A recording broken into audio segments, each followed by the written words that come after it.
a powerful AI agent that runs on your own computer without sending every file to the cloud, just became available. Meta's new Muse Glimmer model is open-weight, designed for multi-step tasks, and aimed at capable consumer hardware. But before downloading it, there are important hardware, privacy, and performance limits to understand. Today's 4 verified stories share one theme.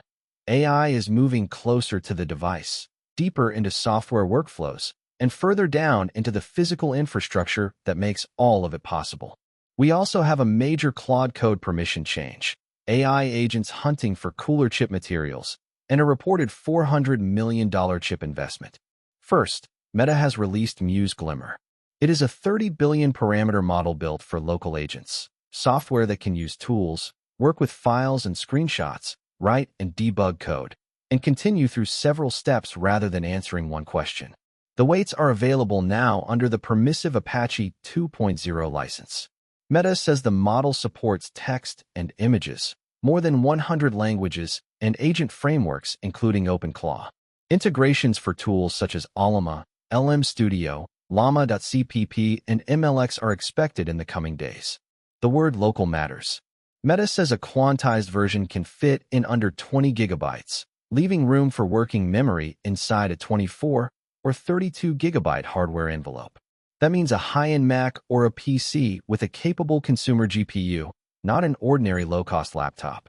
Meta's benchmark and speed numbers are company results and have not yet been independently verified. Why it matters? Local processing can keep schedules, messages, and private files on your own machine instead of continuously sending them to a cloud provider. It can also work without an internet connection. But this release is a model for developers and experienced local AI users, not a finished personal assistant with one-click setup. Ordinary viewers should care because it points toward more private agents, while waiting for independent tests and easier applications. The second story changes how much supervision Claude Code asks for. Starting August 14th, Anthropic says new Claude Code sessions on Pro, Macs, and Team plans will use auto mode by default. Normally, coding agents interrupt users to ask permission before running commands or changing files. Auto mode sends each proposed tool call to a classifier. It is supposed to block actions considered irreversible, destructive, or aimed outside the user's environment, while allowing routine work to continue.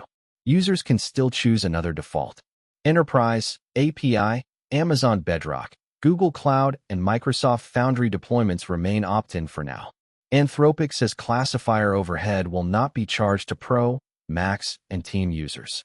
The company reports that, in a controlled test with 1,053 paid participants, people caught 13.6% of dangerous commands while auto mode caught 89%.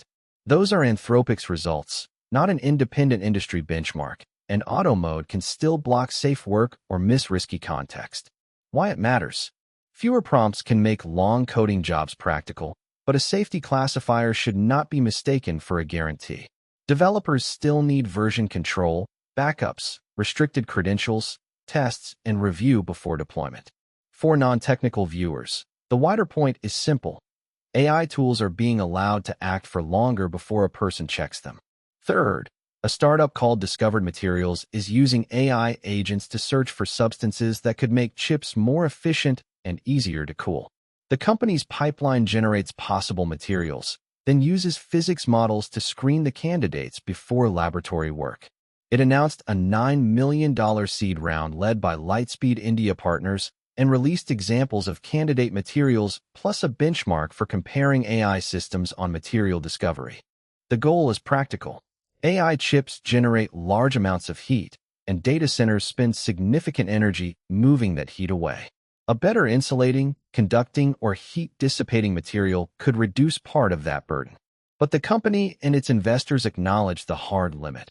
A material that looks good in simulation may be impossible to manufacture, may fail another electrical requirement, or may not survive real production.